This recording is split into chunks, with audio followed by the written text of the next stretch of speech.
E havia na terra de Uz um homem chamado Jó, íntegro, reto, temente a Deus e que fugia do mal. Esse é o primeiro versículo sobre a história de um homem exemplar, sempre temente a Deus. Um dia, ele perdeu tudo o que tinha, riqueza material, saúde e família, mas, por ser um homem digno, permaneceu inabalável em sua fé. Essa história resumida é conhecida por muitos, mesmo entre aqueles que não são cristãos ou religiosos, pois provavelmente já ouviram a expressão ter a paciência de Jó. Sei que Jó é um dos personagens bíblicos mais conhecidos da cultura cristã. Mas você conhece realmente sua história? Sabe que ele perdeu tudo e como reconstruiu sua vida? Os estudiosos dos textos bíblicos explicam que o narrador do livro de Jó é desconhecido e que a história está situada no século V antes da era cristã.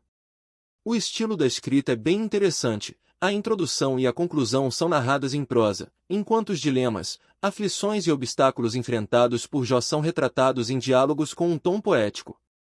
O livro de Jó é um dos escritos do Velho Testamento que mais se destaca por seu teor didático, com o intuito de ensinar para a vida. O tema abordado é o sofrimento humano e a resiliência. Jó é descrito como um homem próspero, pai de 7 filhos e 3 filhas. A história começa em uma situação confortável, mas uma série de desastres acontece. Jó precisa enfrentar desafios para provar seu valor perante Deus.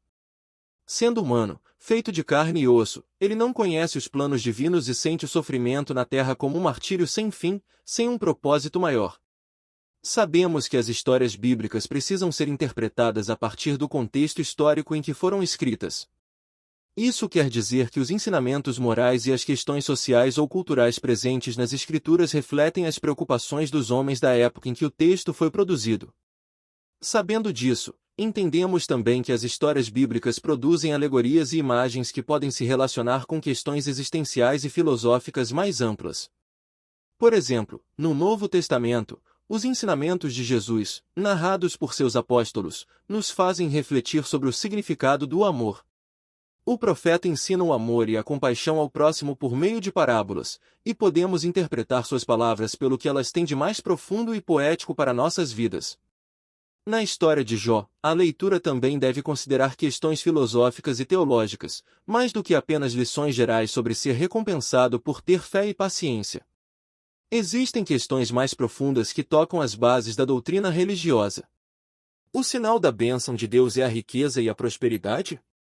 Ou o temor a Deus e os preceitos religiosos deveriam ser seguidos independentemente de recompensas materiais? Vários teólogos que estudaram as Escrituras Sagradas entendem que o livro de Jó apresenta questões fundamentais para a doutrina religiosa e forma a base para o cristianismo. Esses estudiosos acreditam que o livro foi provavelmente escrito na época anterior à chegada de Esdras à Palestina, durante o período pós-exílio, quando a Palestina estava sob dominação persa. Nesse contexto, os israelitas, que haviam sido exilados na Babilônia, retornaram à Palestina. Apesar das esperanças de retornar às suas terras, o povo judeu enfrentou muitos problemas sociais.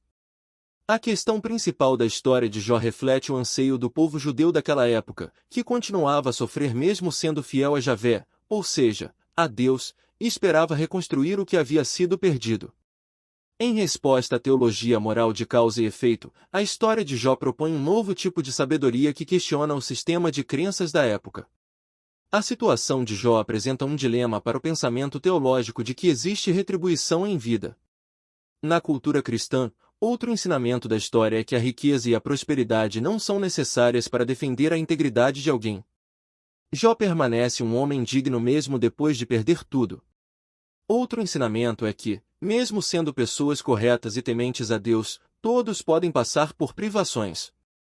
O livro de Jó, junto com o livro de Eclesiastes, representa uma ruptura com a cultura judaica da época, na qual se acreditava que não havia nada além da morte. Por isso, o comportamento moral e religioso das pessoas deveria ser valoroso. O livro de Jó foi inspirado em uma história antiga sobre um homem paciente. No livro de Ezequiel, capítulo 14, versículo 14, Jó é citado como um homem sábio, ao lado de Noé e Daniel. De acordo com os teólogos, essa história provavelmente já existia 150 anos antes do livro de Jó.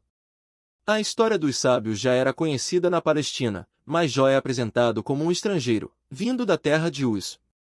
Por isso, os teólogos acreditam que a figura de Jó pode ter sido construída como um provérbio, ou seja, como uma alegoria. Isso faz sentido para a história, pois significa que a fé em Deus e a moral religiosa não são exclusivas de Israel, todos podem ser homens dignos e exemplares. No dia em que Deus é visitado por seus filhos, ou seja, pelos anjos, Satanás aparece no meio celestial e relata ter andado pela terra. Deus então o questiona: não notaste o meu servo Jó? Não há ninguém como ele na terra, íntegro, reto, temente a Deus e afastado do mal.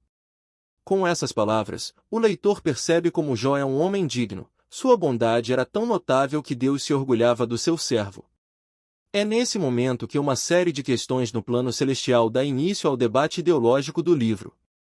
Satanás então provoca, sugerindo que a bondade de Jó depende da proteção de Deus e que, se Deus o deixasse vulnerável, ele amaldiçoaria a Deus. Deus aceita a provocação de Satanás e permite que a fé de Jó seja testada.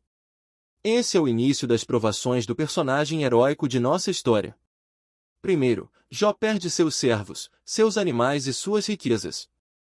Em seguida, recebe a notícia de que seus filhos e filhas, enquanto comiam juntos na casa do mais velho, foram arrebatados por um furacão que destruiu a casa, provocando a morte de todos. Mesmo assim, Jó se mantém firme em seu respeito a Deus e em sua resignação. Não satisfeito, Satanás coloca a fé de Jó em dúvida novamente e decide que a próxima maldição será uma doença para ferir seu corpo. Cercado de muitas misérias, Jó é testado mais uma vez quando sua esposa questiona sua fé e diz: ainda persistes em tua integridade? Amaldiçoa a Deus e morre. Mas Jó resiste mais uma vez, ele não tira a própria vida nem questiona a vontade divina. Após sofrer em silêncio durante 7 dias e 7 noites, Jó amaldiçoa o sentido da vida e começa a questionar a justiça de um Deus que castiga homens honestos. Após esse momento, os 40 capítulos do livro se dedicam a um debate entre Jó e seus amigos, Elifaz, Bildade e Zofar. Os amigos o consolaram enquanto ele permaneceu resignado e em silêncio, mas, quando ele começou a questionar a vontade de Deus, responderam sugerindo que Jó era um pecador e que deveria ter feito algo muito errado para receber tantos castigos. Os 3 amigos representam o pensamento da época, a teologia de causa e efeito, ou seja, a justiça divina para os humanos durante a vida na Terra. O interessante é que Jó compartilhava da mesma teologia que seus amigos, mas sua experiência humana o fez questionar essa forma de conceber a religião.